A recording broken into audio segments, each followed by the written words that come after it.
bir değerlendirme yapmak istiyorum.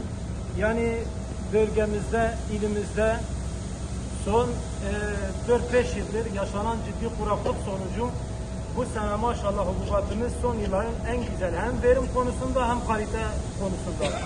İlk buğday olması hasabıyla aynı köyde Daraoğuz Kırsal Mahallesi'nde geçen sene aynı arazide hasat gerçekleşmemiştir. Bu sene gelen buğday hem tane olarak güzel, hem kalite olarak güzel, hem de verim güzel. Şu anda 5 aşağı 5 yukarı çok rahat diyebiliriz döneme 600 kilo verim elde edildi. Bu da çok güzeldir. Rabbim esirgesin.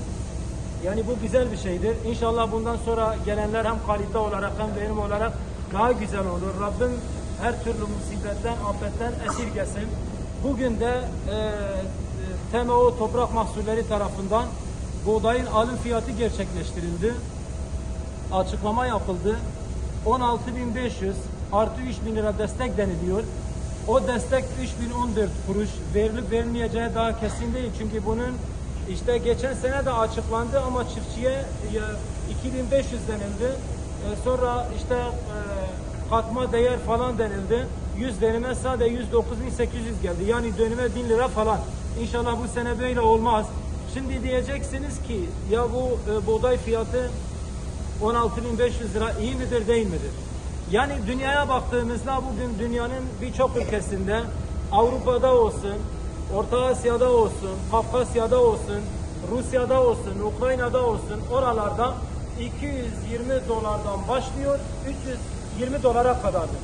Bizdeki dünya fiyatlarına göre aşağı yukarı 348-350 dolar ediyor bu fiyatlar. Bu buğdayın da kilosu bu arada söyleyeyim 17.200 liradan satıldı. Yani bu bir semboliktir. Çünkü TMO'nun açıkladığı bu fiyattan sonra serbest piyasada bu fiyatların altında gider. Şimdi dünyada madem Türkiye olarak bizim buğdayımız diğer ülkelerden daha pahalıdır, çok iyi diyebiliriz. Ama gelin görün ki bizde buğday pahalı ama bu buğdayı üreten cefakar çiftçi ne yazık ki burada alın terin hakkını alamıyor bu fiyatlarda. TMO'muzun, Toprak Mahsuller Ofisimizin vermiş olduğu bu fiyat geçen seneye göre geçen sene 13.500 liraydı.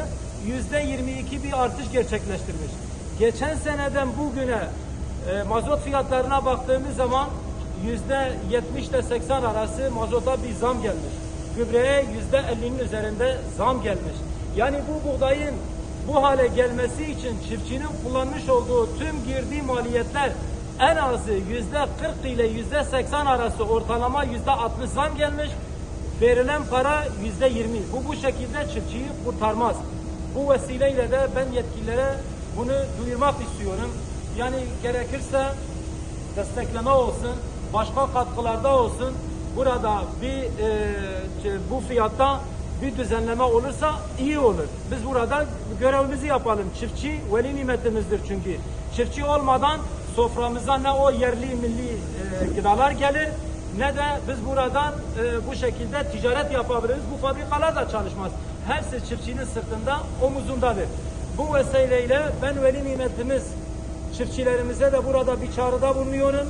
Allah rızası için lütfen ama lütfen anız yangınlarına dikkat edin. Bakın bu anız sadece buğdayı yakmıyor, geleceğimizi de yakıyor. Geçen sene bizim Mazıdağ ilçemizde ortaya çıkan yangında onlarca insanımız hayatını kaybetti. Allah rızası için herkes anızlara dikkat etsin. Şoförlerimiz özellikle kırsal alanda binek arabayla, kamyonlarla, araçlarla yayan, seyahat eden, yürüyen insanlar izmaritlerinizi anızlara, tarlalara lütfen atmayın. Herkes dikkat etsin. Bu milli servettir.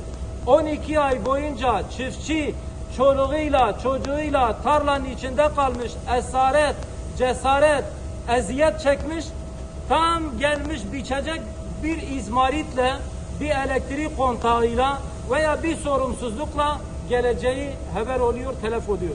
Lütfen herkes elini vicdanına koysun, duyarlı ve dikkatli olsun. Tekrar hayırlı olsun. Sen hediye